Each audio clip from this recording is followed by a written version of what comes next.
Benefits of the Home Sweet Home package. What I'm trying to introduce to the real estate community, to the real estate industry, is that your property will be worth more if you add this element of safety, of home violence consciousness.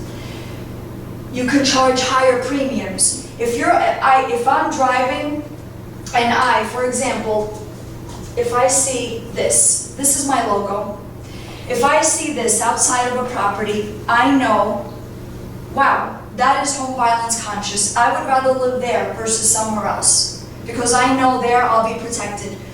You, Jeffrey, you could get along great with your significant other. Fantastic. You're in Unit A. However, Louis, you are an abuser. You live in Unit B.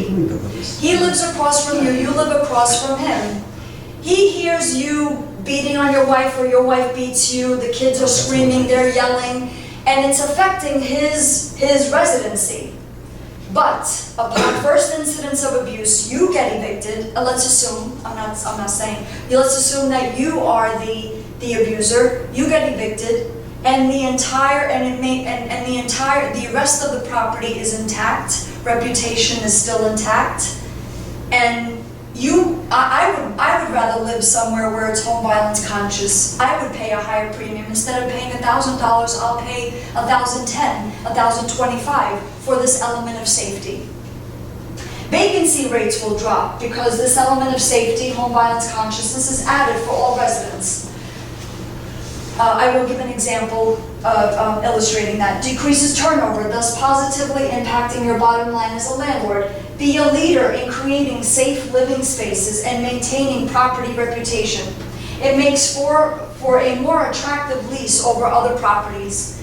Property values will rise because you are adding this element of safety. Your tenants feel safe and empowered.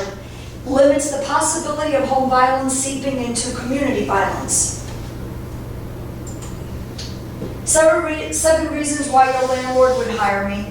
Home violence affects many households. If you think 1 out of 3 women will be beaten or raped in a lifetime, 1 out of 14 men is abused, 15 million kids witness terrorism in their own homes each and every year. You divide that by 50 states, that is 300,000 kids that are witnessing terrorism in their own homes each and every year. Home violence is very prevalent. And these are just some of the statistics that I know. And I know Lieutenant John Carbone knows even more statistics because he's in it on a daily basis. Home violence is a security and liability concern. Home violence is a performance and productivity concern. It's a healthcare concern, a management issue.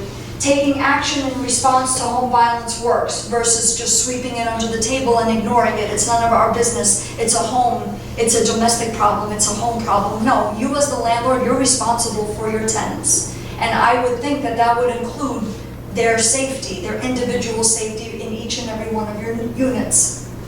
The real estate industry can make a huge impact, a huge positive impact.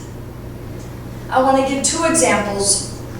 On December 23rd, just this past year, 2015, Windsor Mariner Tower in Edgewater, high-rise luxury building. It was a triple murder-suicide. Michael Stasko shot and killed his wife, Melissa, and his 8-year-old daughter, Millie. Triple murder-suicide in that building. The entire building is in an uproar. Police, ambulance, a complete stressful, chaotic situation. I am fairly certain if that tower, which has over 200 units, hired someone like me to conduct my Home Sweet Home seminar, 1 person would have been evicted and 2 people's lives would have been saved. The wife and the daughter, because he would have been evicted, not allowed to come back. And they had a watch business running from home. From what I know from the articles that I read, she would have been able to continue paying the rent and she would have been able to stay there. The owner of Windsor Tower would not have lost any rent. She would have remained in the unit and the reputation of the entire building would have stayed intact.